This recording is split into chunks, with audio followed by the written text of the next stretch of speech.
રાજ્યના પેટ્રોલ પંપોમાં ડીઝલની અછતને લઈને ટ્રાન્સપોર્ટ એસોસિએશને ગંભીર ચિંતાઓ વ્યક્ત કરી છે।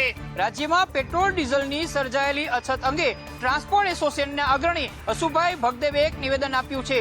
તેમણે જણાવ્યું કે બજારમાં હાલ ડીઝલની ખરેખર ભારે અછત રહી છે, જેના કારણે ટ્રાન્સપોર્ટ ઉદ્યોગ મુશ્કેલીમાં મુકાયો છે। વાહનો કેવી રીતે ચલાવવા એ બહુ મોટો પ્રશ્ન છે। જે પેટ્રોલ પંપો ઉપર ડીઝલ છે ત્યાં માત્ર વાહન દીઠ 5,000 રૂપિયાનું જ મર્યાદિત ડીઝલ આપવામાં આવે છે, જે લાંબા અંતરના વાહનો માટે બિલકુલ પૂરતું નથી। પરિણામે વાહન ચાલકોએ કલાકો સુધી લાઇનમાં ઊભું રહેવું પડે છે।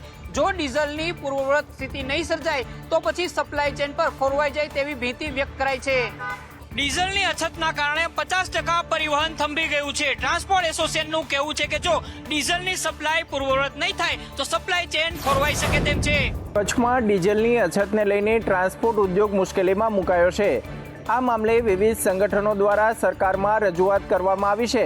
કચ્છ જિલ્લામાં ડીઝલની અછત વધુ ગંભીર બની રહી છે। ડીઝલ નહીં મળતા ટ્રક માલિકો અને ટ્રાન્સપોર્ટરો પરેશાન બન્યા છે। અનેક પેટ્રોલ પંપ પર ડીઝલનો જથ્થો ખૂટી જતા ટ્રકોની લાંબી લાઈનો જોવા મળી રહી છે। ડીઝલની અછતના પગલે લોજિસ્ટિક ઉદ્યોગો તેમજ ટ્રાન્સપોર્ટ વ્યવસાય પર સીધી અસર પડી રહી છે। ખાસ કરીને કંડલા અને મુન્દ્રા પોર્ટ સાથે જોડાયેલા પરિવહન વ્યવહારો પ્રભાવિત થયા છે। પરિસ્થિતિને લઈને વિવિધ સંગઠનો દ્વારા સરકાર સમક્ષ રજૂઆત કરવામાં આવી છે। ફોકિયા દ્વારા મુખ્યમંત્રીને પત્ર લખીને કચ્છમાં તાત્કાલિક ડીઝલનો જથ્થો ફાળવવામાં આવે તેવી રજૂઆત કરી છે। મોટાભાગના પેટ્રોલ પંપ પર ડીઝલનો જથ્થો ખૂટી ગયો છે, જ્યારે જે પંપ ઉપર ડીઝલ મળી રહ્યું છે ત્યાં વાહનોની લાંબી કતારો જોવા મળી રહી છે। બનાસકાંઠા સહિત ઉત્તર ગુજરાતમાં ડીઝલની તંગી સર્જાઈ હતી। સાબરકાંઠાના ઈડર વિસ્તારમાં પણ જે ખેતીના સાધનોને ડીઝલ ન મળતા ટાયરો થંભી ગયા હતા। બનાસકાંઠા, ઉત્તર ગુજરાત, સાબરકાંઠાના વિસ્તારોમાં જે ડીઝલ ન મળવાના કારણે ટ્રાન્સપોર્ટેશનના જે વ્યવસાય જોડાયેલા હોય તે લોકોને મુશ્કેલી પડી રહી છે। સાથોસાથ સાબરકાંઠાના ઈડર તાલુકાના રતનપુર ગામના આજુબાજુના ગામોમાં ડીઝલ માટે લાઈનો ખૂબ લાંબી લાગી હતી ને ડીઝલ લેવા જાય ત્યારે માંથી 5 લીટર જેટલું ડીઝલ મળતું હોય છે। હાલમાં સમગ્ર બાબતમાં જે ખેતીને ચોમાસાનું સિઝન પાક વાવણી માટે ખેડામણ કરતા હોય છે, જ્યારે ડીઝલ ન મળવાના કારણે અત્યારે મોટી હાલાકી પડી રહી છે અને તમામ ખેડૂતો અત્યારે રાહ જોઈ બેઠા છે ડીઝલ ક્યારે મળશે। આવનાર દિવસોમાં હવે ખેડૂતોની માંગ છે પૂરતા પ્રમાણમાં જથ્થો પહોંચાડવામાં આવે। ટ્રાન્સપોર્ટ સહિત વેપારીથી લઈને હવે ગ્રામીણ વિસ્તારમાં ખેડૂતો રાહ જોઈને બેઠા છે। જો આવનાર દિવસોમાં જો ડીઝલ નહીં મળે તો ખૂબ મોટી લાઈનો રોડ રસ્તા ઉપર પેટ્રોલ પંપ પર જોવા મળશે। વિકાસના કામો મનપા કેવી ગોકળ ગતિએ કરે છે સૌ કોઈ આ વાતથી જાણ છે, પરંતુ નારણપુરા વિસ્તારમાં પ્રી મોન્સૂનની જે કામગીરી થઈ છે તેને અધૂરી મૂકી દેવામાં આવી છે, જેના કારણે લોકોમાં ભારોભાર રોષ જોવા મળી રહ્યો છે। ચોમાસા પહેલા અમદાવાદ મ્યુનિસિપલ કોર્પોરેશન દ્વારા અલગ અલગ વિસ્તારોમાં પ્રી મોન્સૂનની કામગીરી કરવામાં આવી છે। જો કે વરસાદી પાણીના નિકાલ માટે જે કામગીરી કરવામાં આવી છે તે દરમિયાન અલગ અલગ વિસ્તારોમાં ખાડો ખોદી દીધા બાદ પાણીની મુખ્ય લાઈનો તોડી નાખવામાં આવી હોવાનું સામે આવ્યું। આ ગંભીર બેદરકારીના કારણે સ્થાનિકોને પીવાના પાણીમાં વલખા મારવા પડી રહ્યા છે। તો બીજી તરફ ખોદકામ કર્યા બાદ રોડનું કામ પણ અધૂરું મૂકી દેવામાં આવ્યું છે, જેના કારણે વાહન ચાલકોને તેમજ સ્થાનિકોને ભારે હાલાકીનો સામનો કરવો પડી રહ્યો છે।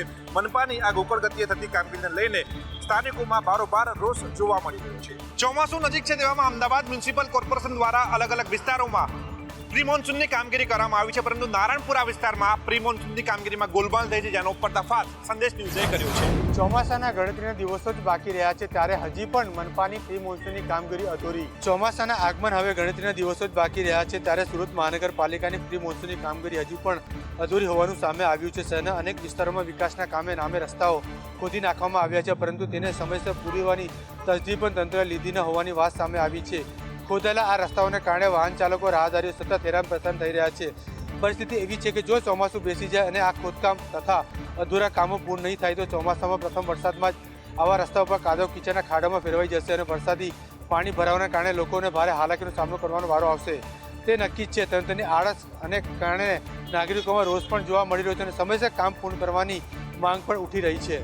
હવે સવાલ એ ઊભો થઈ રહ્યો છે કે ચોમાસાના ગણતરી દિવસો બાકી રહ્યા છે ત્યારે શા માટે મનપાને પ્રી મોન્સૂનની કામગીરી યાદ આવે છે? શા માટે અધૂરા કામો તેમને કરવા પડી રહ્યા છે? જો અધૂરા કામો પૂર્ણ ન થાય તો ચોમાસામાં ચોક્કસપણે સુરતીઓને હાલાકી ભોગવવાનો વારો આવશે. પાલિકાની પ્રી મોન્સૂનની કામગીરીને લઈને સવાલ ઉઠ્યા છે. ઠેર ઠેર અધૂરું કામ સામે આવ્યું છે. રાજ્યમાં ચોમાસાને હવે ગણતરીના દિવસો જ બાકી છે, ત્યારે રાજકોટમાં પ્રી મોન્સૂનની કામગીરી સામે સવાલો ઉઠ્યા છે. રાજકોટમાં 1 મે થી વોકળા સફાઈ અભિયાન શરૂ કરવામાં આવ્યું છે, છતાં પણ 63 પૈકી અડધોડ વોકળામાં સફાઈનો અભાવ જોવા મળ્યો છે. અનેક વોકળાની આજુબાજુમાં ભારે દબાણો જોવા મળી રહ્યા છે. ઉપરાંત 1 કે 2 ઇંચ વરસાદની અંદર પાણી ભરાય તેવી શહેરમાં સ્થિતિ જોવા મળી રહી છે. ચોમાસા પહેલા પ્રી મોન્સૂનની કામગીરીના નામે શહેરના અનેક વિસ્તારોમાં નક્કર કામગીરીનો અભાવ જોવા મળી રહ્યો છે. શહેરના અડધાથી વધુ વોકળામાં સફાઈ થઈ નથી. મેન વોલની અંદર થયેલી સફાઈ પણ અધૂરી હોવાની વિગતો સામે આવી છે. ચોમાસાને હવે 1 જ મહિનાની વાર છે, ત્યાં તો વડોદરા શહેરમાં પ્રી મોન્સૂન કામગીરી અધૂરી હોવાનું જોવા મળી રહ્યું છે. 2025માં વડોદરાના પૂર બાદ જનતાનો રોષ પારખી સરકારે વડોદરા મનપાને કરોડોની ગ્રાન્ટ આપી કે વડોદરાની વિશ્વામિત્રીને ઊંડી પહોળી કરો અને નવી વરસાદી લાઈન નાખો. બસ પછી તો વિકાસના નામે આખું વડોદરા શહેર ખોદી નાખવામાં આવ્યું. હવે ચોમાસાને 1 જ મહિનો બાકી છે. મ્યુનિસિપલ કમિશનર અરુણ મહેશ બાબુએ શહેરીજનોને સાંત્વના આપતા કહ્યું કે પૂરના પાણી ન ભરાય એટલે 71 સ્થળોએ માઇક્રો ટનલ ડ્રેનેજ નાખવા ખાડા ખોદાયા, જે પૈકી 11 સ્થળોએ કામ પૂર્ણ થયું છે અને આગામી 31 માર્ચથી 10 જૂન સુધી તમામ કામ પૂર્ણ કરાશે. જોકે મ્યુનિસિપલ કમિશનરે કહ્યું કે આટલા દિવસમાં 80% જ કામ પૂર્ણ થશે અને આગામી કામ ચોમાસા બાદ પૂર્ણ કરાશે. તંત્રના પાપે પૂરનો ભોગ બનેલા વડોદરાવાસીઓ આ વર્ષે પણ ચિંતામાં છે કે ક્યાંક તેમને આ વર્ષે પણ પૂરનો સામનો ન કરવો પડે. સુરતની તાપી નદીમાં ફરીથી જળકુંભીની સમસ્યા જોવા મળી, જેના કારણે શહેરીજનોએ દૂષિત પાણીનો સામનો કરવો પડી રહ્યો છે. સુરતની જીવાદોરી સમાન તાપી નદી આજે ખુદ ઓક્સિજન માટે તરફડી રહી છે. સુરતી લાલાઓનું મીઠું પાણી પૂરી પાડતી તાપી નદી પર અત્યારે લીલીછમ જળકુંભીનું સામ્રાજ્ય પથરાઈ ગયું છે. ચોંકાવનારી વાત એ છે કે દર વર્ષે સુરત મહાનગરપાલિકા આ જળકુંભી હટાવવા પાછળ નાગરિકોના ટેક્સના લાખો કરોડો રૂપિયા પાણીની જેમ વાવી દે છે, છતાં પરિણામ શૂન્ય છે. જનતા આજે દૂષિત પાણી પીવા પર મજબૂર બની છે. શું આ કામગીરી માત્ર કાગળ પર જ ચાલી રહી છે? દર વર્ષે ટેન્ડરો બહાર પડે છે, મશીનો મૂકવાના મોટા દાવો પણ થાય છે, પરંતુ પરિસ્થિતિ જેસે તે વૈસે જ રહી જાય છે. ત્યારે સવાલ અહીં ઊભો થાય છે કે કેમ દર વર્ષે લાખો કરોડો રૂપિયા ખર્ચવા છતાં પણ તંત્રથી આ જળકુંભી નથી હટતી. જ્યારે ચોમાસું આવે છે ત્યારે જ આ જળકુંભી આપોઆપ હટી જાય છે. કાં તો શુદ્ધ હવા આપો, કાં તો ઈચ્છા મૃત્યુની પરમિશન. મહેસાણામાં પ્રદૂષણ ફેલાવતી કંપનીઓ સામે ગ્રામજનોએ આક્રોશ વ્યક્ત કરતા ઈચ્છા મૃત્યુની પરમિશન માંગી. મહેસાણામાં પ્રદૂષણ સામે ગ્રામજનોએ આક્રોશ વ્યક્ત કર્યો છે. મહિલાઓએ ઈચ્છા મૃત્યુની ચીમકી ઉચ્ચારી છે અને કહ્યું છે કે શુદ્ધ વાતાવરણ આપો, નહીતર ઈચ્છા મૃત્યુની પરમિશન આપો. આજે કલેક્ટર ખાતે દોડી આવેલી મહિલાઓએ અગાઉ પણ રસ્તા રોકો આંદોલન કર્યું હતું અને તેમને તંત્ર દ્વારા બાંહેધરી આપવામાં આવી હતી કે તાત્કાલિક પ્રદૂષણ રોકવામાં આવશે, પરંતુ કોઈ નિરાકરણ ના આવતા આજે મહિલાઓ જે છે 4 વર્ષથી કેમિકલ ફેક્ટરીઓના પ્રદૂષણથી ત્રસ્ત છે. 4 થી 5 ગામના લોકોએ સરકાર સામે બાયો ચડાવી છે અને અનેકવાર રજૂઆત કરી છે. ઉધરસ અને માથાના દુખાવાની બીમારીઓ જેવી અનેક રજૂઆતો કરવા છતાં તંત્ર ઘોર નિંદ્રામાં છે. જ્યારે આજે પણ જે મહિલાઓ છે તેમને કલેક્ટર સમક્ષ એક જ માંગણી કરી હતી કે કાં તો અમને શુદ્ધ હવા આપો, કાં તો પછી ઈચ્છા મૃત્યુની પરમિશન આપો. ઝેરી અને પ્રદૂષિત હવાના કારણે સ્થાનિકોને અનેક બીમારીઓનો ભોગ બનવું પડી રહ્યું છે. માથાનો દુખાવો, ઉધરસ અને અનેક બીમારીઓ જે છે થઈ રહી છે, જેના કારણે બાળકોનું ભવિષ્ય ધૂંધળું બની ગયું છે. સુરેન્દ્રનગર જિલ્લામાં બેરોજગારીએ માંજા મૂકી છે, ત્યારે યુવાનો દ્વારા એસટી વિભાગમાં સર્ટિફિકેટ કઢાવવા માટે પડાપડી જોવા મળી. સુરેન્દ્રનગર શહેરમાં વહેલી સવારથી ભારે દોડધામ. કંડક્ટર ભરતી માટે સર્ટિફિકેટ મેળવવા ભારે લાઈનો. ફર્સ્ટ એડ સર્ટી મેળવવા પડાપડી થઈ. કલાકો સુધી યુવક યુવતીઓ લાઈનમાં ઊભા રહ્યા. એસટી વિભાગની કંડક્ટર ભરતી માટે સર્ટિફિકેટ જરૂરી. ભયાનક બેરોજગારી વચ્ચે નોકરી માટે આક્રોશ. તંત્રની નબળી વ્યવસ્થાથી ઉમેદવારોમાં રોષ. જિલ્લામાં યુવાનો દ્વારા જે સર્ટિફિકેટ મેળવવા માટે તાત્કાલિક જરૂરિયાત હોય તો તેઓને તંત્ર દ્વારા વ્યવસ્થા કરવામાં આવે તેવી માંગ ઉઠવા પામી છે. અમદાવાદ મહાનગરપાલિકા હવે AI અને ગૂગલ મેપના આધારે રિયલ ટાઈમ મોનિટરિંગ કરી ટ્રાફિકની સમસ્યાનું નિવારણ લાવશે. અમદાવાદ શહેર હવે સ્માર્ટ ટ્રાફિક મેનેજમેન્ટ તરફ મહત્વપૂર્ણ પગલું ભરવા જઈ રહ્યું છે. ગૂગલ મેપથી અમદાવાદ સ્માર્ટ ટ્રાફિક મેનેજમેન્ટ કરવામાં આવશે. AMC અને AI લાઈવ ટ્રાફિક ડેટા આધારે પાયલોટ પ્રોજેક્ટ આ શરૂ કરવામાં આવી રહ્યો છે, જેમાં રોડ મેનેજમેન્ટ ઇનસાઇટ અને ટ્રાફિક્યુલર પ્લેટફોર્મથી ટ્રાફિક નિયંત્રણ બનાવવા માટેની સ્માર્ટ ટેકનોલોજીનો ઉપયોગ કરવામાં આવશે, જેના આધારે રિયલ ટાઈમ ટ્રાફિક મોનિટરિંગ અને ટ્રાફિક પોલીસ માટે લાઈવ એલર્ટ આપી શકાય તે પ્રકારની વ્યવસ્થા હશે. શરૂઆતના તબક્કામાં SG highway, Tapovan, RTO circle, Narol Naroda highway, Geeta મંદિરથી ઈસનપુર રોડને આવરી લેવામાં આવ્યો છે. તો આના કારણે ટ્રાફિકનું જામનું વિશ્લેષણ, બ્લેક સ્પોટની ઓળખ, સ્માર્ટ સિગ્નલનું પ્લાનિંગ, રોડ અને બ્રિજના આયોજન જેવી બાબતો પર પણ ધ્યાન અપાશે. પાયલોટ પ્રોજેક્ટના ભાગરૂપે અમદાવાદમાં શરૂઆતના તબક્કામાં એસજી હાઈવે, રિંગ રોડ સહિતના કેટલાક વિસ્તારોની અંદર આનો અમલ કરવામાં આવશે. એના પરિણામના આધારે સમગ્ર શહેરમાં અમલ કરવો કે કેમ તે નિર્ણય કરાશે. રાજ્યમાં પ્રથમ વખત માનવ તસ્કરી કરીને દેહ વેપારથી કમાયેલી પ્રોપર્ટી ભાવનગર પોલીસે જપ્ત કરવાનો હુકમ છે તે બહાર પાડ્યો છે. ભાવનગર શહેરમાં દેહ વેપાર કરીને પ્રોપર્ટી લેવાના મામલામાં પોલીસ છે તેણે કાર્યવાહી હાથ ધરી છે.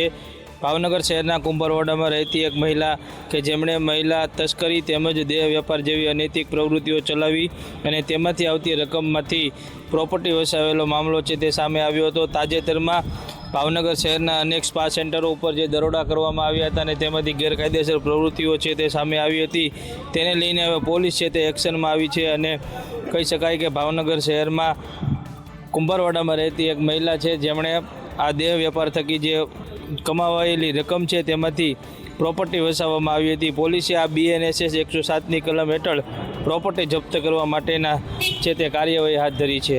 BNSS 107ની કલમ હેઠળ આ જે મહિલા છે તે મહિલાએ પોતાના દેહ વેપાર થકી જે પ્રોપર્ટી વસાવી હતી તે પ્રોપર્ટીને હવે પોલીસ છે તે જપ્ત કરવા માટેની કાર્યવાહી છે તે હાથ ધરી છે. સુરત મહાનગરપાલિકામાં વર્ષોથી સેવા આપનાર નિવૃત્ત કર્મચારીઓ આજે પોતાની જ પાલિકાની હોસ્પિટલમાં સારવાર માટે વલખા મારી રહ્યા હોવાની વાત સામે આવી છે. એક તરફ નિવૃત્ત કર્મચારીઓ વયજન્ય બીમારીઓથી પીડાઈ રહ્યા છે, તો બીજી તરફ પાલિકાની જટિલ પ્રક્રિયા તેમને માનસિક રીતે હેરાન પરેશાન કરી રહી છે. અગાઉ SMC હોસ્પિટલમાં નિવૃત્ત કર્મચારીઓને તમામ સારવાર અને દવાઓ વિના મૂલ્યે મળતી હતી, પરંતુ ગેરરીત રોકવાના બહાને પોલિસીમાં ફેરફાર કરવામાં આવતા હવે પહેલાં ખિસ્સામાંથી પૈસા ચૂકવવાનો વારો આવ્યો છે.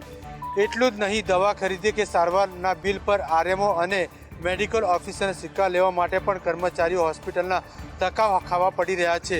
અનેકવાર રજૂઆત કરવા છતાં તંત્ર દ્વારા યોગ્ય જવાબ કે સહયોગ ન મળતા નિવૃત્ત કર્મચારીઓમાં ભારે રોષ જોવા મળી રહ્યો છે.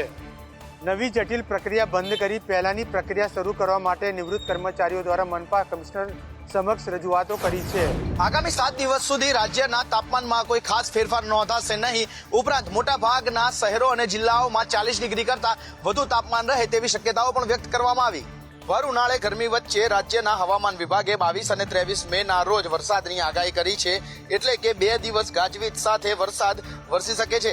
હવામાન વિભાગે કરેલી આગાહી મુજબ 22 મેના રોજ ગીર સોમનાથ, અમરેલી, નવસારી, ડાંગ તેમજ દાદરાનગર હવેલી અને દમણ વિસ્તારમાં વરસાદ વરસી શકે છે. જ્યારે 23 મેના રોજ ગીર સોમનાથ, અમરેલી, ભાવનગર, નવસારી, તાપી, ડાંગ, વલસાડ તેમજ દાદરાનગર હવેલી અને દમણ જેવા વિસ્તારોમાં ગાજવીજ સાથે વરસાદ વરસવાની શક્યતા વ્યક્ત કરવામાં આવી છે. સાથે જ હવામાન વિભાગે સ્પષ્ટતા કરતા કહ્યું છે કે 7 દિવસ સુધી તાપમાનમાં કોઈ ખાસ ફેરફાર નહીં નોંધાય અને ગરમી યથાવત રહેશે. ઉપરાંત રાજ્યના છૂટાછવાયા વિસ્તારોમાં મહત્તમ ગરમીનો પારો 40 ડિગ્રી કરતાં વધુ નોંધાય તેવી પ્રબળ શક્યતાઓ છે. ભર ઉનાળે હવામાન વિભાગે વરસાદની આગાહી કરી છે. 22 અને 23 તારીખે રાજ્યના કેટલાક ભાગોમાં વરસાદ પડે તેવી આગાહી વ્યક્ત કરવામાં આવી.